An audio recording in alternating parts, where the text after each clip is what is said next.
아멘. 갈대 지팡이를 붙들지 말라. 에스겔서 29장 1절에서 7절 말씀입니다.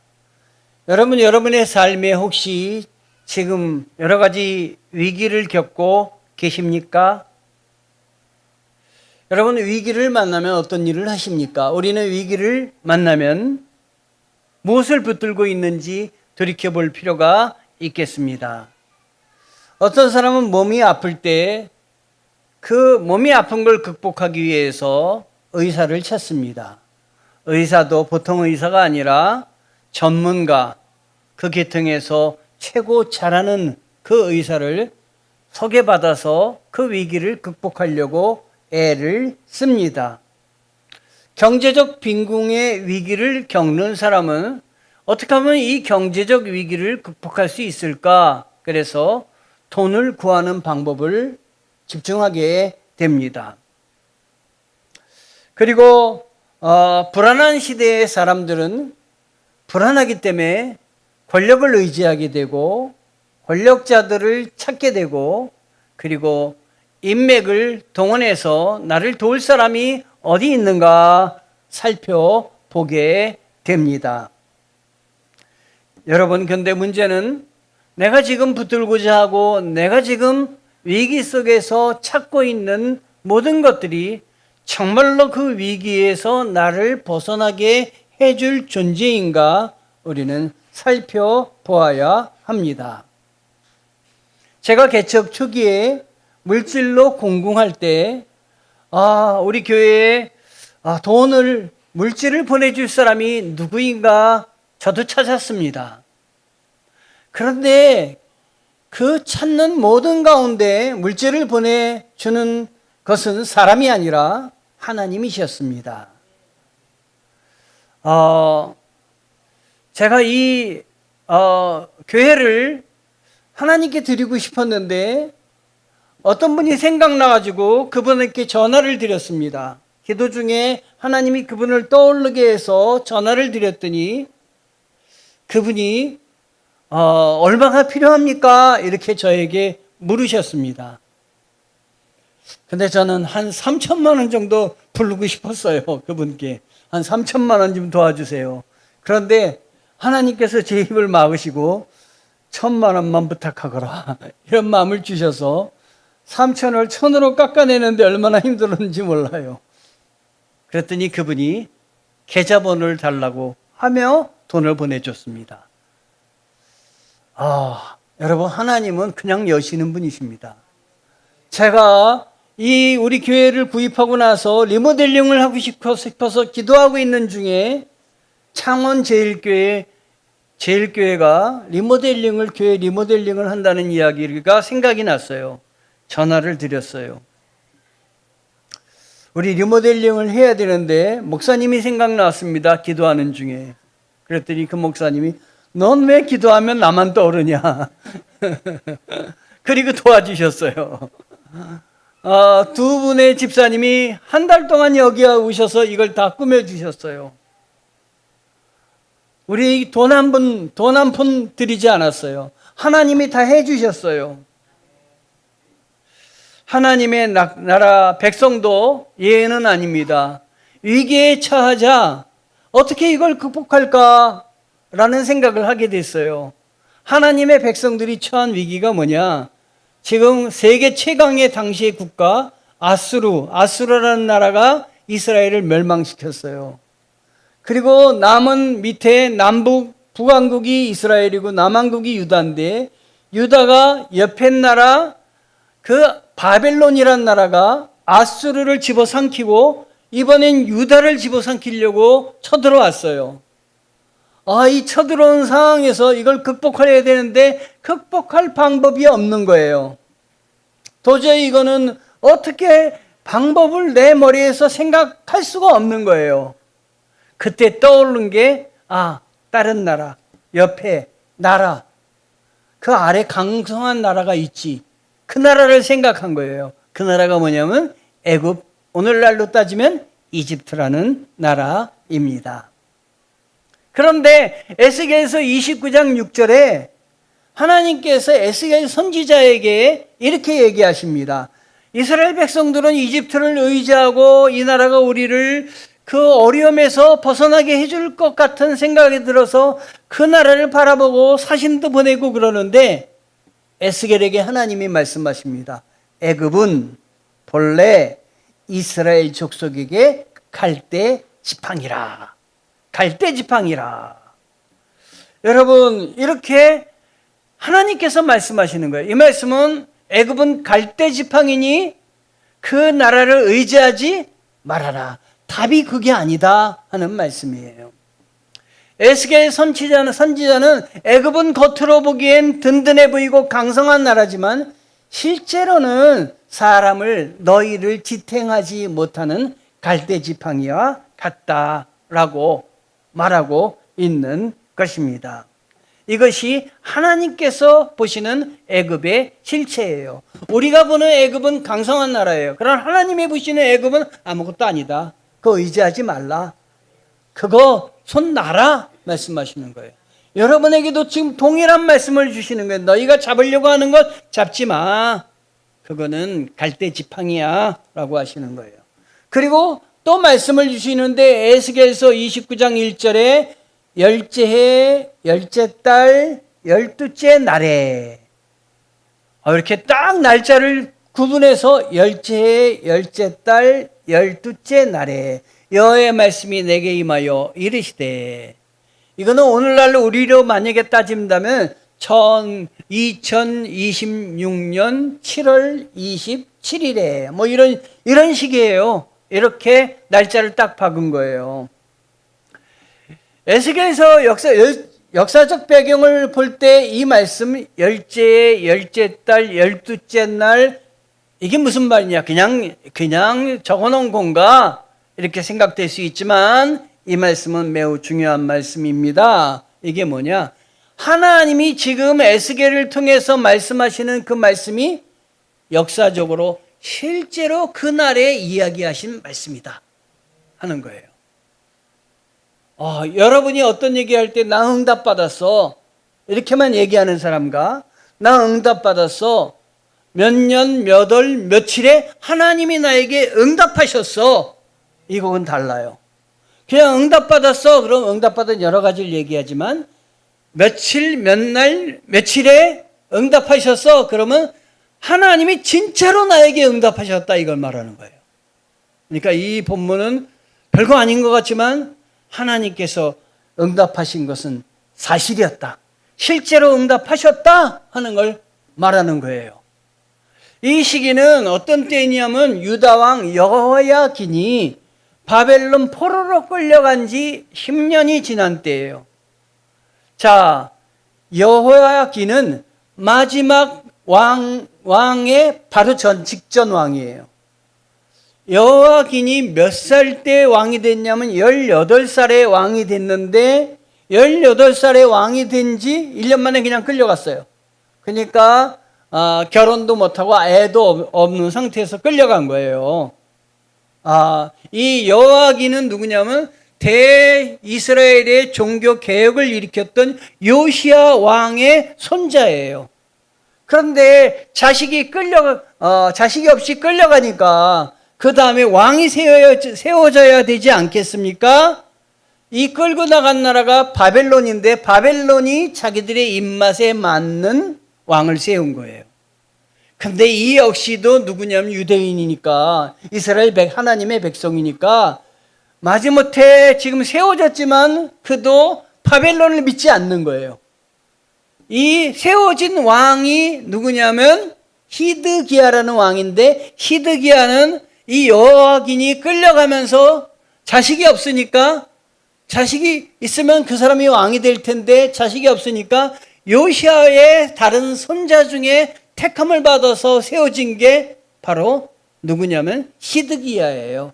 이렇게 해서 시드기야가 세워졌는데 애굽은 가만히 살펴보니까 유다가 붙들 마지막 희망인 거예요. 이제 바벨론은 와갖고 자꾸 침략을 하고 바벨론에 대적할 나라는 아무래도 이집트 저 큰 나라 피라미드도 대단히 크고 모든 게 굵직굵직한 저 나라 저 나라의 왕은 강성하고 그 나라를 붙들면 괜찮을 것 같으니까 거기다가 희망을 갖고 그 나라를 붙든 거예요.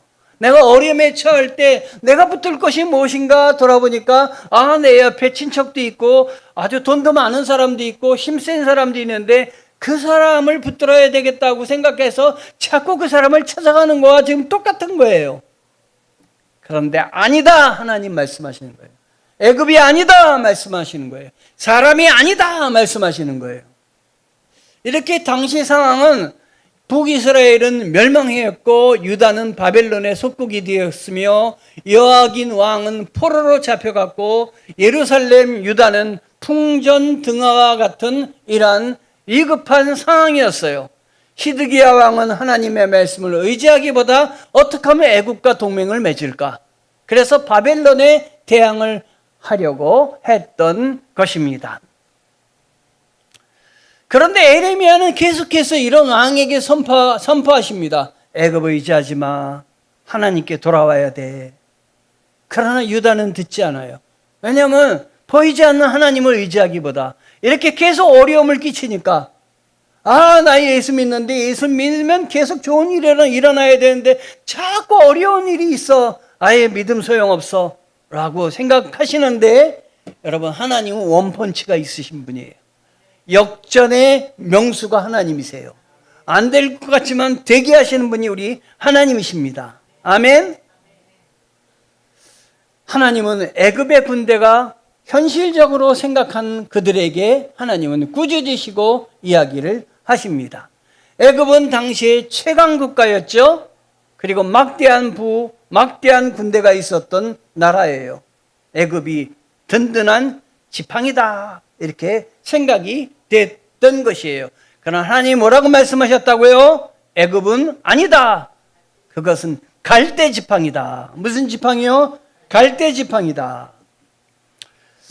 제가 이번에 성지순례 갈 때 지팡이를 하나 들고 갔어요. 왜냐면 혹시라도 잘못 짚으면 넘어질까 봐 지팡이를 하나 샀는데 아주 지팡이가 좋더라고요. 근데 이렇게 짚고 가다가 잘못 끼웠어요. 잘못 끼워가지고 푹 들어갔는데 큰일 날 뻔했어요. 그러니까 지팡이는 든든하고 부러지지도 말아야 되는 거예요. 그런데 갈대 지팡이는 특징이 있는데 보기에는 든든해 보여요. 그런데 갈대예요. 갈대는 속이 어떻게 돼 있어요? 비었어요. 속이 비었으니까 갈대가 바람에도 잘 흔들리니까 이렇게 만지면 부드럽단 말이에요. 그러니까 손의 촉감이 좋은데 손의 촉감이 좋다고 해가지고 꽉 누르다 보면 이게 어떻게 돼요? 부러지는 거예요. 부러지면 이 갈대가 부러지면 또 날카로워요. 여러분 부러지는 즉시 힘을 주기 때문에 이게 날카로운 게 손을 꿰뚫을 수가 있는 거예요. 그러면 든든해 보이는 것이 오히려 뭐가 됩니까? 흉기가 되는 거예요. 여러분이 의지하고 싶어하는 권력, 여러분이 의지하고 싶어하는 돈, 명예, 인기, 인맥, 학벌, 내 친척이 이런 사람이야. 의지하고 싶어서 자꾸 얘기하는 거예요. 든든해 보일 것 같으니까. 그게 부러지는 날에는 찔름이 되는 거예요. 나를 찔르는 거예요, 여러분. 멀리서 보면 대단해 보이지만 가까이 가보면 그도 해결할 수 없는 사람일 뿐이에요. 우리 코로나 때 경험하셨잖아요. 다 무너지는 거 경험하셨잖아요. 제 전임 교목실장님도 코로나 때 코로나 2번 걸렸는데 폐가 다 망가져가지고 고생하다가 돌아가셨더라고요. 코로나 때 정말 든든하신 분들을 많이 데리고 갔어요. 사람이 센 것 같지만 약한 게 사람입니다, 여러분. 사람을 의지하지 마세요. 그럼 뭐 해야 되느냐? 힘을 실을수록 부러지는 이런 갈대 지팡이를 의지할 것이 아니라 하나님을 의지하셔야 됩니다, 여러분. 하나님이 답입니다. 하나님이 희망입니다. 그래서 에스겔서 29장 7절에 그들이 너를 손으로 잡은 즉 내가 부러져서 그들의 모든 어깨를 찢었고, 이게 부러지면 이렇게 우리에게 상처를 주는 것입니다. 세상도 마찬가지입니다. 무엇을 의지하느냐에 따라 다른데 돈을 하나님보다 의지하면 돈이 나를 지배해요. 그렇죠? 돈에 내가 지배를 당하게 됩니다. 사람을 하나님보다 의지하면 실망과 배신을 경험해요. 사람이 날마다 좋은 말만 하는 게 아니에요. 이걸 극복을 해야 됩니다. 권력을 의지하면 권력이 사라질 때 함께 무너지는 거예요. 우리나라도 많은 권력이 있었지만 사라져간 권력을 또 사람을 여러분 알고 계시지 않습니까?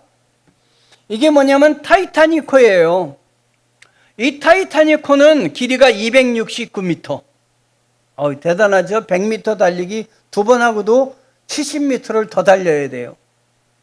6만 6천 톤. 3만 명을 수용할 수 있는 배래요. 3천 명을 수용할 수 있는 배래요. 근데 당시에는 2,200명을 수용했대요.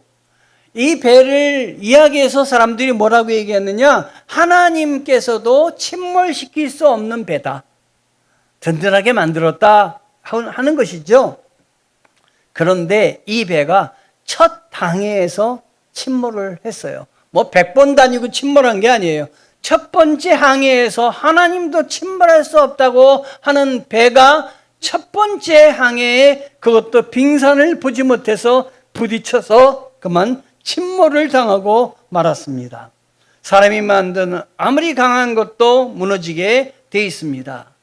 여러분, 사람의 꾀를 생각하지 말고 사람의 방법을 생각하지 마시기 바랍니다. 돌파할 방법을 사람에게 두지 마시고 기도하시기 바랍니다. 하나님이 지금 여러분을 사랑하셔서 이 말씀을 계속하시는 거예요. 사람을 의지하거나 사람의 방법이나 은행을 찾거나 사람을 찾기 전에 먼저 기도하라. 먼저 하나님을 찾으라 하시는 거예요. 애굽 갈대 지팡, 애굽을 갈대 지팡이라고 부르신 이유는요, 유다는 하나님께 대한 믿음이 필요했어요. 하나님을 믿지 않으니까 그 크신 하나님을 옆에다 두고 딴 걸 찾는 게 아니겠습니까? 애굽을 찾은 것은 무엇입니까? 하나님을 신뢰하지 않은 것이에요. 이게 유다 백성의 문제의 핵심입니다. 애굽은 단순한 국가가 아니고 하나님이 없는 세상을 상징하는 거예요. 내가 문제가 뭐 큰데도 하나님을 찾지 않으면 이거는 정말 세상을 바라보고 아직도 세상을 바라보고 있다는 거예요. 하나님은 나를 바꿔주시기 위해서 때때로 어려움도 주시는데 어려울 때 내가 붙잡는 게 아무 소용이 없구나 라고 생각될 때 하나님께 손을 들어야 돼요. 하나님 도와주시옵소서. 하나님 함께해 주시옵소서. 내가 죄의 욕망으로 하나님을 보지 못했습니다. 내가 인간 중심의 삶을 살다 보니까 내가 세속적 가치관을 중시하다 보니까 하나님을 놓쳤습니다. 회개를 하셔야 돼요. 회개하고 하나님을 찾으면 하나님이 우리들에게 방향을 가르쳐 주시고 극복할 힘을 허락하여 주시는 거예요, 여러분. 하나님이 힘을 주십니다. 그래서 우리 하나님은 애굽으로 돌아가자고 하는 것을 하나님은 차단시키십니다. 출애굽을 통해서 애굽에서 나왔어요. 이스라엘 백성들이 가장 섬기고 가장 존중하는 것이 출애굽이에요. 이 출애굽에 이스라엘 백성들로 하여금 애굽에서 떠나게 해주셨어요. 그런데 와서 조금만 어려움이 처해지면 다시 애굽을 바라보는 거예요. 애굽으로 돌아가자. 거기선 고깃국을 먹었는데. 이렇게 그 대적자들이 모세를 향해서 대적을 하고 하는 거예요. 광야에 나와서도 애굽으로 돌아가자고 얘기했고, 위기에 올 때마다 노예 상태에 있는 자꾸 하나님을 모르던 그 애굽을 생각하게 됐어요. 우리도 다르지 않죠. 어려움이 오면 먼저 계산하고 먼저 세상을 찾고 마지막에는 하나님을 마지막에 가서 찾을 때가 많아요.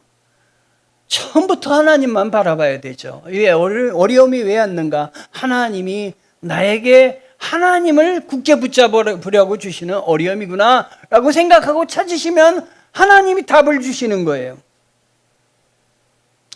하나님은 갈대 지팡이를 붙들지 마라. 속이 텅 비어 있는 갈대 지팡이를 붙들지 말라 이야기하십니다. 그러면 참된 지팡이는 무엇입니까? 다윗이 23편 4절에 말씀했습니다. 죄의 지팡이가 참된 지팡이입니다. 죄의 지팡이는 어떻게 하십니까? 내가 사망의 음침한 골짜기로 다닐지라도 해를 두려워하지 않을 것은 주께서 나와 함께 하심이라. 죄의 지팡이와 막대기가 나를 안위하시나이다. 그래서 다윗은 적이 없는 것이 아니에요. 적이 그대로 있어요. 그러나 성경에 뭐라고 한 다윗의 고백이 있냐면, 내가 주님을 의지해서 내 앞에 있는 벽을 뛰어넘나이다. 전 성경에서 이 말씀을 보고 얼마나 감동을 받았는지 몰라요. 내가 주를 의지하여 내 앞에 있는 벽을 뛰어넘나이다.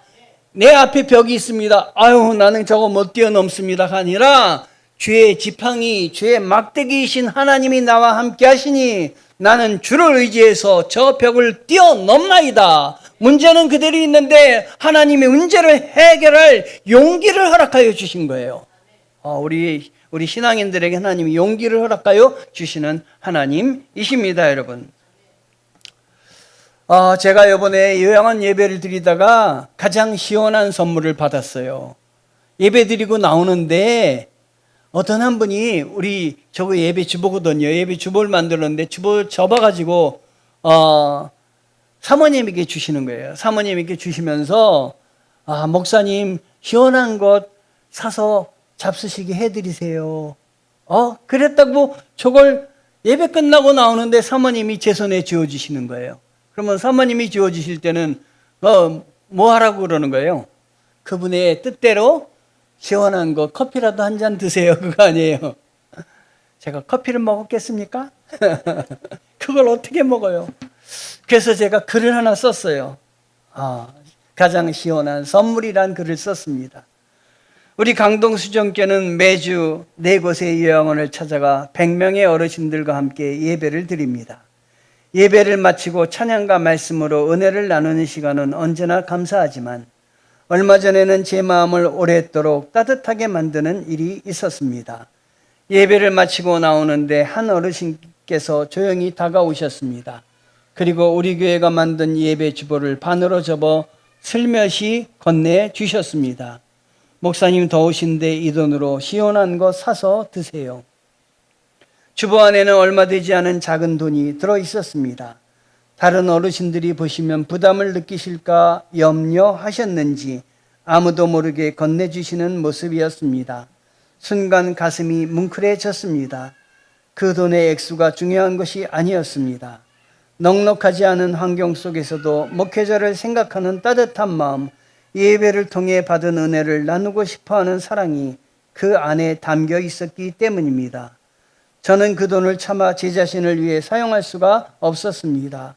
교회로 돌아와 헌금 봉투에 담아 하나님께 감사의 예물로 올려드렸습니다. 생각해보니 그 돈으로 시원한 음료 한 잔을 마시는 것보다 훨씬 더 큰 기쁨이 있었습니다. 어르신의 사랑과 정성이 하나님께 향한 감사의 예물이 되는 모습을 생각하니 제 마음이 더 시원해지고 더 행복해졌습니다. 목회를 하다 보면 하나님께서는 때때로 거창한 방법이 아니라 한 사람의 작은 손길을 통해 위로와 격려를 전해 주십니다. 그날 하나님께서는 한 어르신의 따뜻한 마음을 통해 제게 이렇게 말씀하시는 것 같았습니다. 수고했다. 내가 너를 기억하고 있다. 작은 돈이었지만 제게는 그 어떤 값비싼 선물보다 귀한 은혜였습니다. 오늘도 요양원 어르신들의 믿음과 사랑을 통해 하나님께 감사드립니다. 하나님은 큰 헌금보다 큰 사랑을 기뻐하십니다. 그날 제 손에 쥐어진 것은 돈이 아니라 하나님께서 보내신 격려장이었습니다. 가장 시원한 선물을 받았습니다. 여러분들도 가장 시원한 선물을 이 여름에 받으시기 바랍니다. 바로 예수 그리스도이십니다. 아멘. 참된 지팡이는 그럼 누구인가? 모세의 지팡이는 평범한 막대기였지요. 그런데 하나님께 붙들리자 그 평범한 막대기가 홍해를 가르는 지팡이가 되었습니다. 출애굽기 4장에는 계속 그것을 평범한 막대기라 그러지 않고 하나님의 지팡이다 라고 불렀습니다. 출애굽기 4장 20절 한번 보시겠습니다. 그래서 모세는 아내와 아들들을 나귀 등에 태우고 이집트 땅으로 돌아갔다. 그때 모세는 손에 하나님의 지팡이를 들고 있었다. 모세에게 하나님이 뭘 주셨어요? 하나님의 지팡이를 들고 오셨어요. 여러분, 지팡이 하나씩 구해가지고 하나님의 지팡이다, 이렇게 생각하시고 짚고 다니시기 바랍니다. 하나님의 지팡이와 갈대 지팡이의 차이를 이제 구분하실 수 있으시겠죠?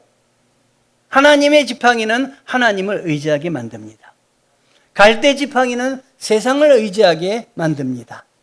모세의 지팡이는 하나님의 지팡이고 애굽의 지팡이는 갈대 지팡이다. 아멘. 제가 존경하는 목사님이 계신데 이 목사님의 성함은 정진경 목사님이세요.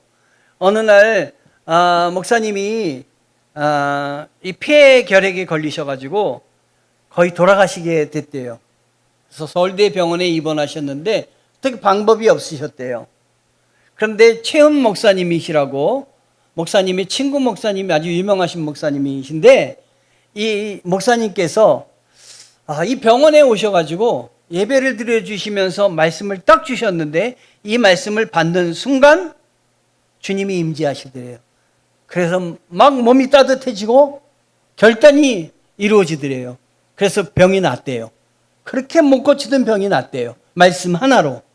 그 말씀이 뭐냐면 시편 118편 17절인데 내가 죽지 않고 살아서 여호와께서 하시는 일을 선포하리라. 그래서 80이 넘도록 86세인가 7세인가까지 목사님이 사역을 하시다가 하나님께 부름을 받으셨습니다. 젊은 날에 이런 체험을 하셨어요. 하나님께서 함께 주십니다, 여러분. 하나님이 도와주십니다. 하나님이 말씀을 주십니다. 찾아오신 하나님이에요. 내가 찾아가는 하나님이라 아니라 하나님을 붙들고 하나님을 붙들면 하나님이 찾아오셔서 말씀을 주시고 위로하여 주시고 힘을 주시고 방법을 주시는 하나님이세요. 그래서 다윗과 시편 기자는 이렇게 고백을 했습니다. 주의 지팡이와 막대기가 나를 안위하시나이다. 주님이 나를 안위하십니다. 주님이 나의 힘이십니다. 여호와께 피하는 것이 사람을 신뢰하는 것보다 나으니라. 하나님이 우리에게 주시는 말씀입니다, 여러분.